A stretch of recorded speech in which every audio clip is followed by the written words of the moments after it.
Hello and welcome everybody, this is Roland Hartmann from graphicinmotion.com, and in this tutorial I will show you how to customize my Audio Spectrum Music Visualizer After Effects template.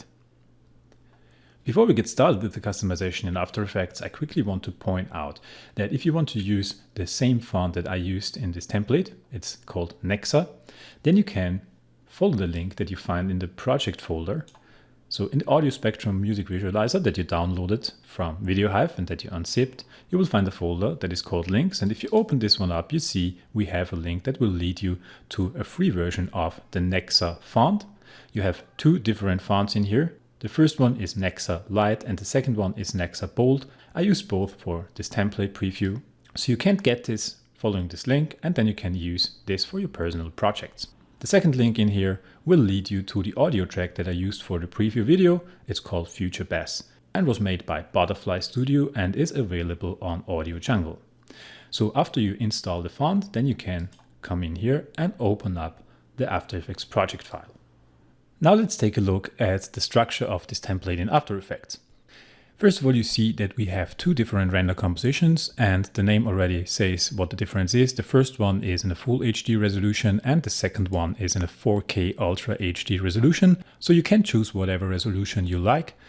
Please be aware that if you customize one of these compositions, the other one will not be affected.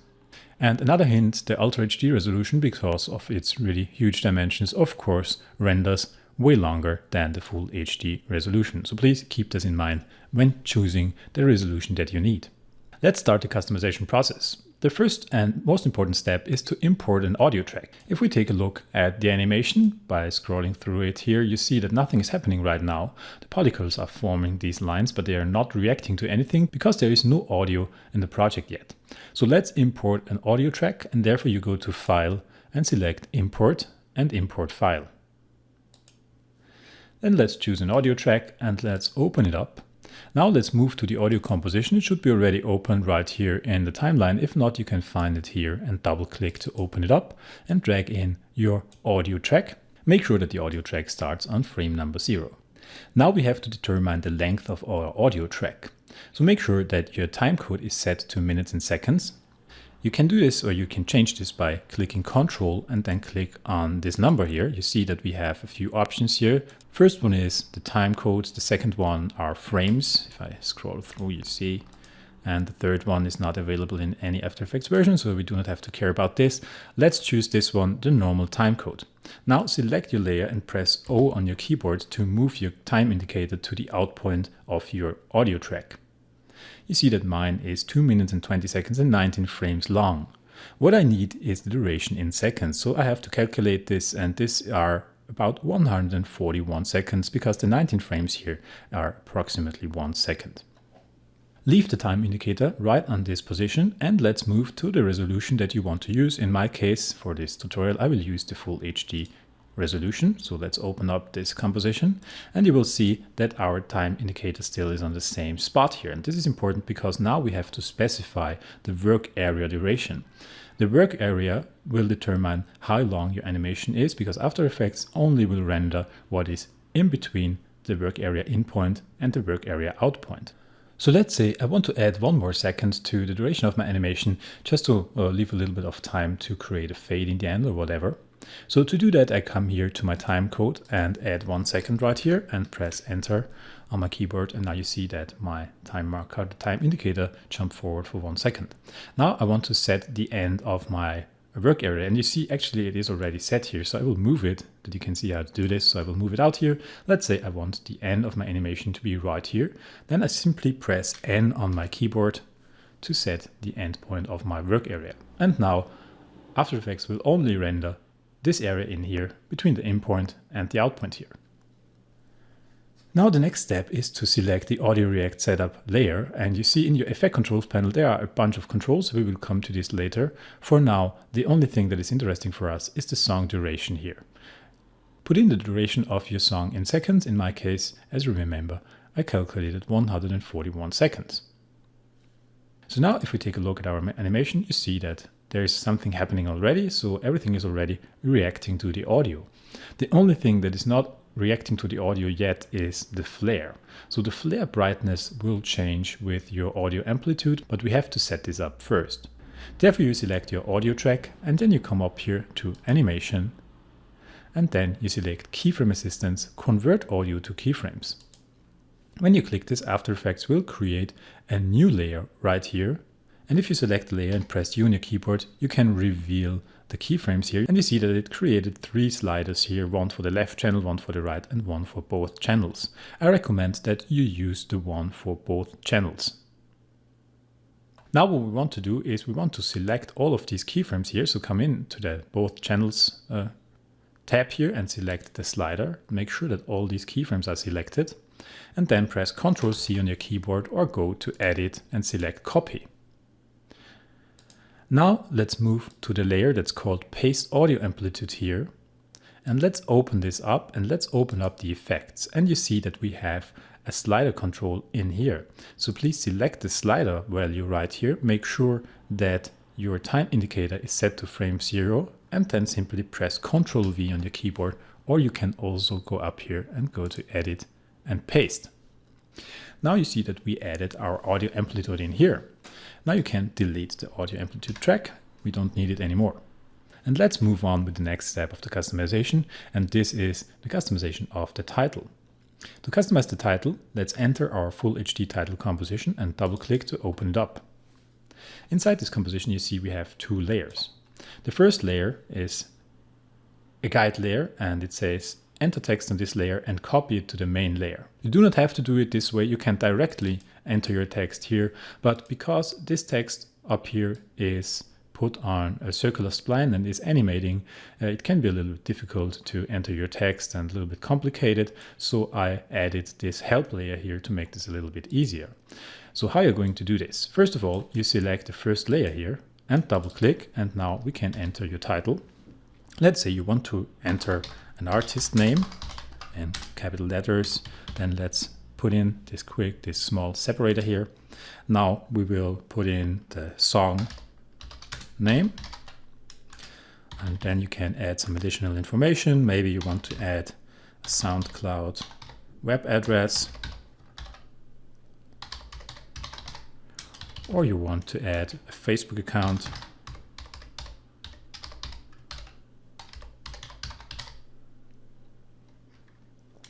And maybe also your website.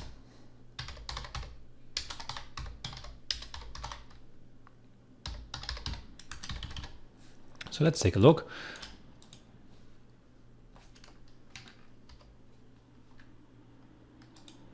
So I see that I made a mistake here. Let's correct this quickly. Okay.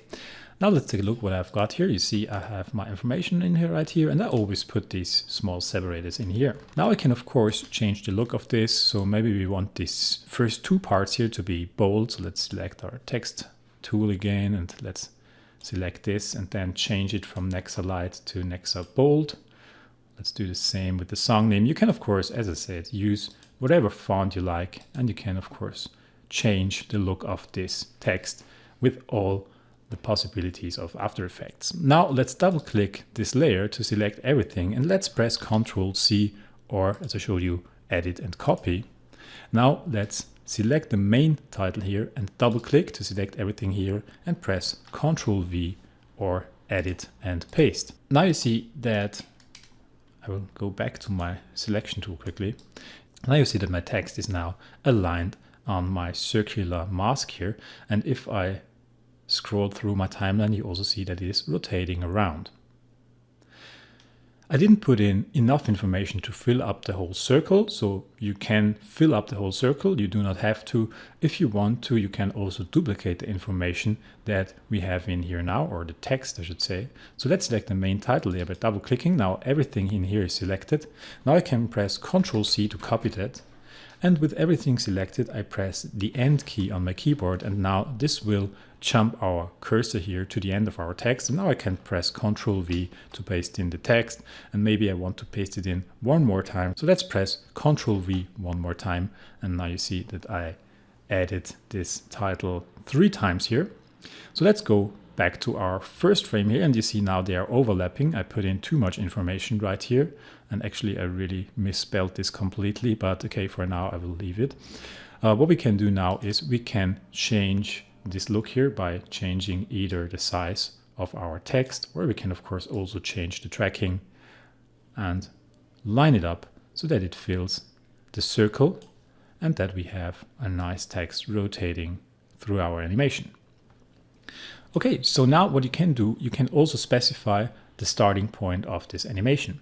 Therefore, you simply select text layer and open it up, and under the text tab, if you open this up, you can find the path options. Open these up too, and there is the value that's called first margin.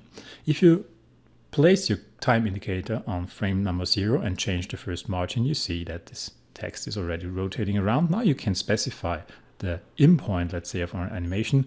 So in my case, I want this to start exactly on the artist name, or maybe you want to start it on the song name, like right here.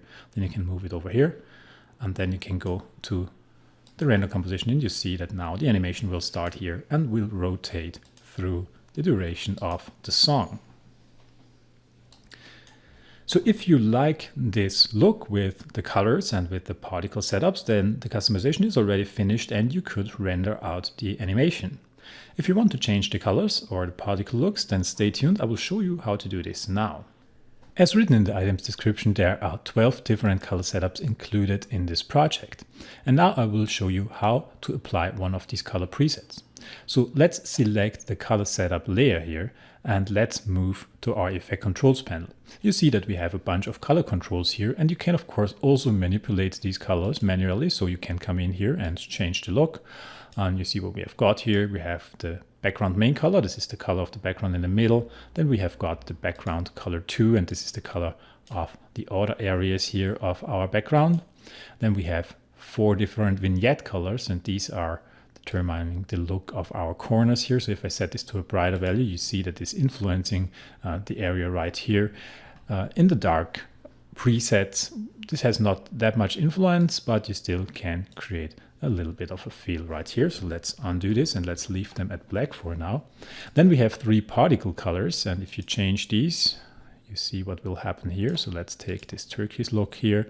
Let's take over this color, and I always recommend that you take a brighter color for the first one, for color number 1. Then you take a darker color for color number 2, and then you can take even a darker color or completely different color for color number 3. And then you see that we can create pretty cool look here within a very short amount of time. So let's undo this because I just want to go back to my standard colors. The next option is the flare color. You can of course change the color of the flare here. So if you want to make this pink, you see what's happening right here. I'll cancel this for now.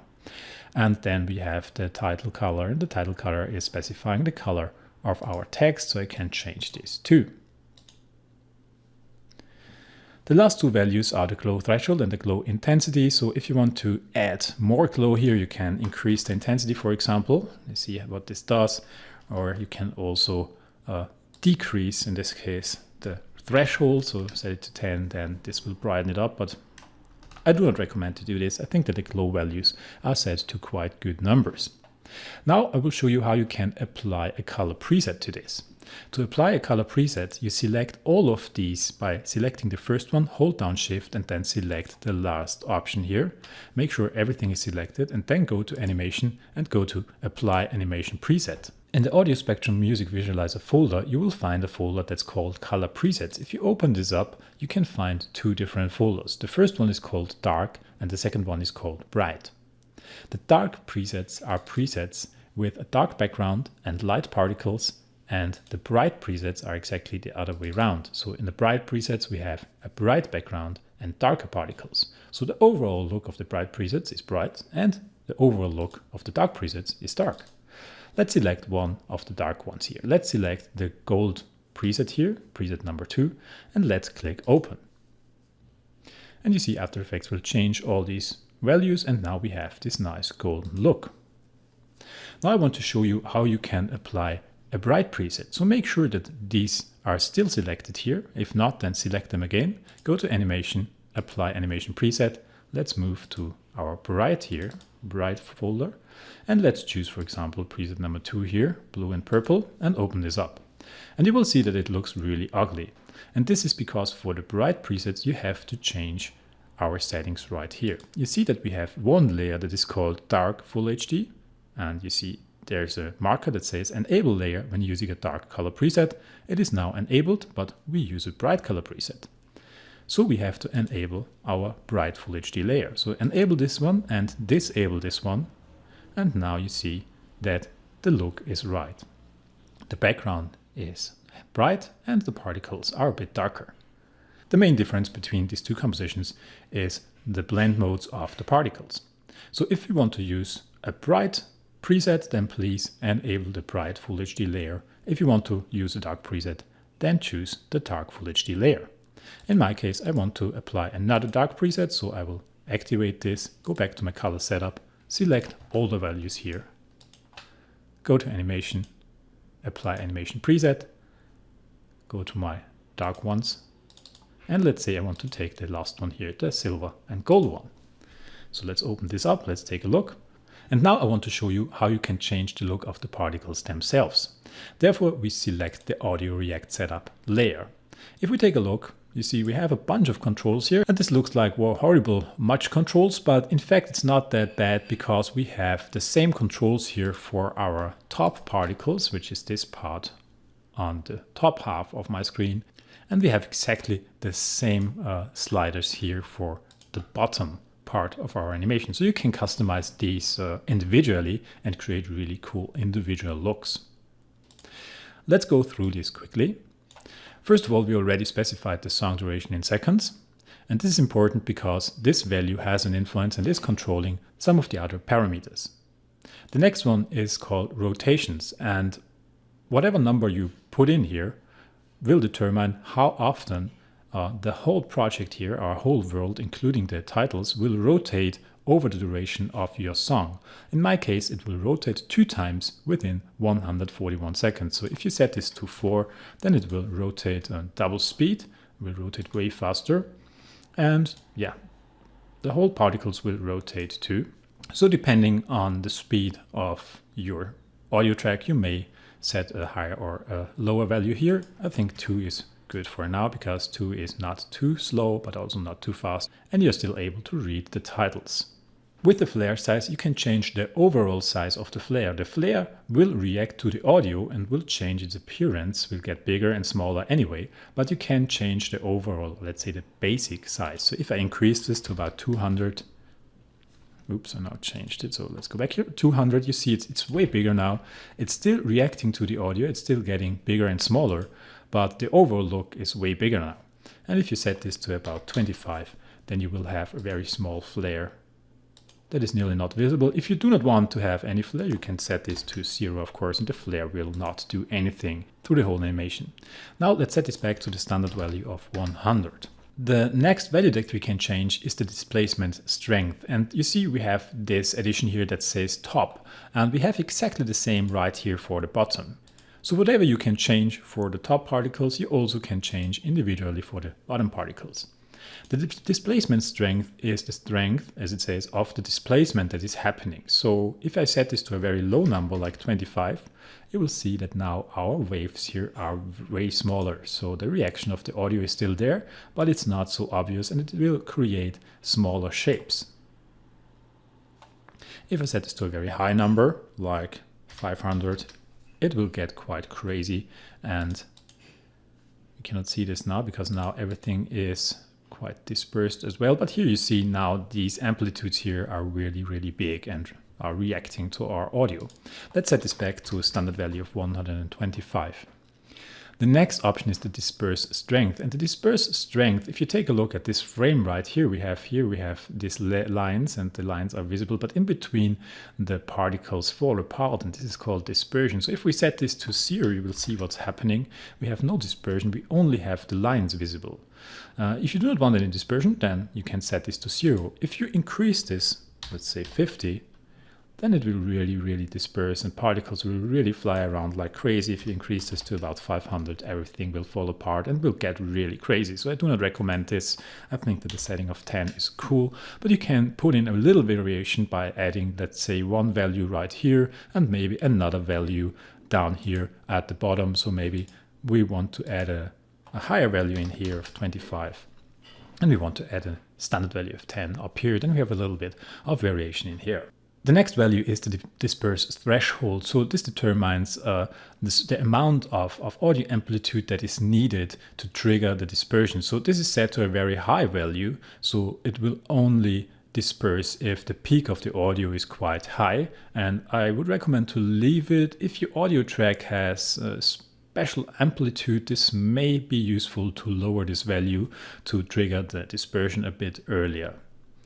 The next one is the noise scale. The noise scale is a really important one. With the noise scale, you can determine or change the scale of your amplitudes right here. So let's say I put in a scale of 2 and you will immediately see the change here. Now I get these really big smooth waves, you know. This can also be a very cool effect. For example, if we go down to the bottom noise scale and set this to a very low value, like 3 maybe, and the top value, we can set it to a higher value like 8. Then you can create this nice landscapes, more or less. The standard value, by the way, is 14. So with 14, we have quite a bit of mountains and valleys going on here. The top frequency determines the frequency that our top particles are reacting to. This is now set to 100 Hertz, and then we have the top frequency width, which is now set to 50 Hertz. If you have a specific target of your frequencies that these should react to, then you can change these values for the top and of course also for the bottom particles, but I would not really recommend to change anything right here, only if you really know what you're doing. The next one is the top particles in X and the top particles in Y. So we can change this here quite a bit. This is also a very important setting. For example, if you really just want to have a faster render, not so many particles, then you can decrease these values here. So for example, if I decrease this to 2000 in X, and now I divided the number of particles here in half, and you see it still looks quite cool, but it will render way faster. I could now, of course, change the particles in Y. So let's say maybe I do not want these lines. If you take a look, we have these lines here. But if I want to make a grid instead of that, so I could put in, let's say, 500 on X and 500 on Y. Now I do not get lines. Now I do get this grid-like style. And I could even decrease this a bit, maybe like 350 times 350. Now I have even more gritty style. And now if I want, I could change the particle size. And this is also the last value that you can influence here. You see, of course, right here you have the same settings for our bottom part. So let's say maybe you want to increase the particle size to 0.7 now that they are a little bit more obvious. This is a little bit too much actually. So let's set this to 0.5. That looks quite cool. And now you see that I have two very different areas here. And I really like it. So I think this is quite a cool style. Okay, so this is it for this customization tutorial. I hope that you like this Audio Spectrum music visualizer, that you create some really cool visualizations for your music tracks. If you have any more questions, feel free to contact me through my website, which is www.graphicinmotion.com, or also through my Video Hive profile. I thank you very much for watching, and I really hope to see you soon. Goodbye.